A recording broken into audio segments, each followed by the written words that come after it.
তো বন্ধুরা, এখানে দেখতে পাচ্ছ লাইভ মিন্টের একটা আর্টিকেল। এখানে বলা হয়েছে যে গ্রাসিম ইন্ডাস্ট্রির শেয়ারে আজ 5% জাম্প দেখা দিয়েছে।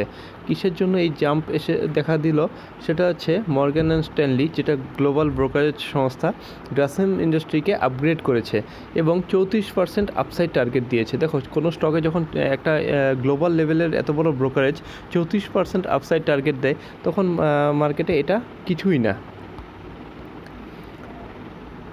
দেখো, গ্রাসিম ইন্ডাস্ট্রির যে স্ট্রং ফান্ডামেন্টাল এবং পেইন্ট বিজনেসে যেটা খুবই ভালো পারফর্ম করছে, তার জন্যই মর্গ্যান স্ট্যানলি গ্রাসিম ইন্ডাস্ট্রিকে আপগ্রেড করেছে। এর সাথে যদি দেখো, গ্রাসিম ইন্ডাস্ট্রির যেটা প্রিভিয়াস টার্গেট দিয়েছিল তারা 2975, সেখান থেকে বাড়িয়ে এখন 3500 করে দিয়েছে। তো গ্রাসিম ইন্ডাস্ট্রির শেয়ার যদি তোমার পোর্টফোলিওতে থাকে তাহলে ভুল করেও এটা বিক্রি করার কথা চিন্তা করো না। এবং